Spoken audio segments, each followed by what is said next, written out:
Welcome to Hitman Boxing. Post-fight thoughts on the Anthony Joshua versus Carlos Takam fight. Anthony Joshua wins this fight by 10th round TKO by way of ref stoppage. Now, I didn't give Carlos Takam any rounds in this fight. He lost every round. Second round, there was a clash. There was a headbutt to Anthony Joshua's nose. Carlos Takam has a big swole biscuit head, and he did some damage to Joshua's nose. I'm not sure if it's broken, but it clearly affected him for the rest of the fight. Fourth round, Carlos Takam goes down. He ended up with a really bad cut over his right eye. It looked like he wanted to quit, if you ask me. He kept pawing at his eye on some Kell Brooks shit, trying to get people to notice so the doctors can stop the fight. That's just my opinion. You know, I'm not about to sit here and give a dude credit for getting his ass beat for 10 rounds. I'm not going to do that. I don't care. He's not so durable after all, is he? His face is broken up. He got a cut on his eye. That's not very durable if you ask me. I don't care. He's not getting props for getting the ass whooping.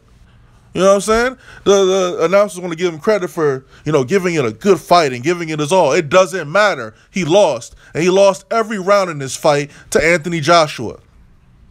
Now, the stoppage, I'm a little iffy about that, man. I didn't really like that stoppage. Like Anthony Joshua said, I want to see Carlos Takam on the ground convulsing like an infantile retard. That's what I wanted to see.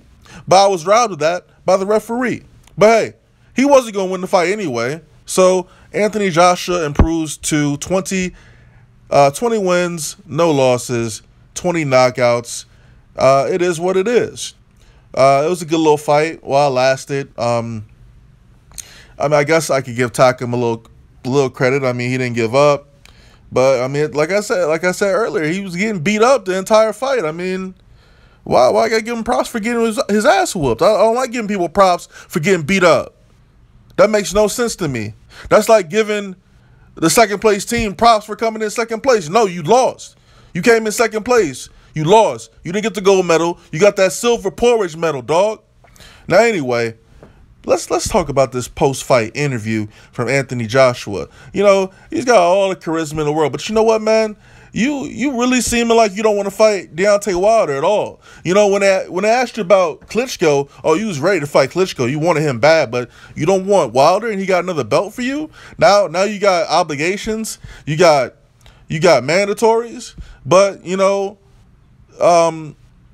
a fight with Deontay Wilder, a unification bout, that's gonna take precedence over a mandatory, dog. So I'm not trying to hear that. It seems like he's trying to avoid fighting Wilder, honestly, just how he's talking. I mean, all you had to say was, yeah, 2018, I want Wilder. Like, you don't got to give me no excuse about how you got mandatories and all this. We know you got mandatories, but, a unification bout is going to take precedence over that, man. So, you know what?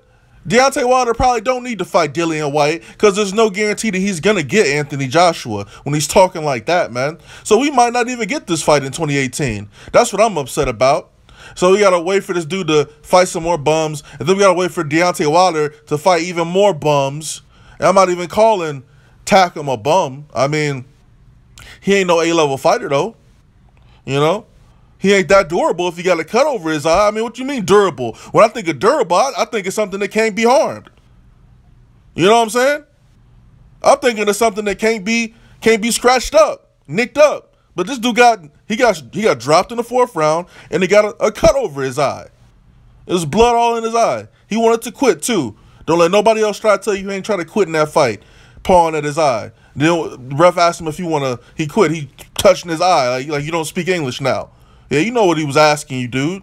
I ain't trying to hear that shit. Anyway, like I say, Anthony Joshua improves to 20-0. Good win for him. A lot of people are going to give him a lot of credit for beating Carlos Takam, but it is what it is. I'm interested to see who he fights next. Hopefully it's not Kubrat Pulev. It's not going to be Luis Ortiz. That Wilder fight needs to happen. If the Wilder fight does not happen in the summer or before the end of 2018, we're going to be going in on Anthony Joshua until he fights Deontay Wilder. Now, Deontay Wilder's got a fight coming up with Bermane Stiverne. He better knock Bermane Stiverne out. I'm going to be critical on him too. You better knock Bermane Stiverne out. I don't want to see a decision. All right, I don't want to see no 12 rounds of Deontay Wilder swinging his arms. Okay, I don't want to see that. But anyway, congratulations to Anthony Joshua for defeating Carlos Takam. Was it more impressive than Joseph Parker? I guess. I guess, man. Carlos Takam was piecing up Joseph Parker in their fight. So when it comes to this fight with Joshua, he didn't win any rounds. Maybe I'll give him 1 round. I'm giving Carlos Takam 1 round because I'm a sympathetic type of guy here at Hitman Boxing, okay? So drop a comment, like the video, subscribe. If you have a problem with me talking bad about Anthony Joshua, stop being a pussy. If you have a problem with me talking about Deontay Wilder, don't be a pussy. It's not personal. It's just my observations, dog. And I'm not finna sugarcoat it. He seems like he don't want to fight Deontay Wilder. That's what it sounded like to me. When you guys start explaining yourself, when you guys start explaining, that you have mandatories and all this stuff that nobody's trying to hear, and the crowd was screaming for Wilder, because he asked the crowd who they want him to fight next, and they were screaming Wilder. So apparently somebody knows who this guy is. Maybe, you know what? We're not finna give Deontay Wilder that much credit right now. We're not going to do that. We're going to wait to hear what happens. We're going to wait to hear what Eddie Hearn got to say, because he's the one calling the shots anyway. Anthony Joshua does whatever he says. Hitman Boxing, do what you got to do. I'm going to do what I got to do. I'm out.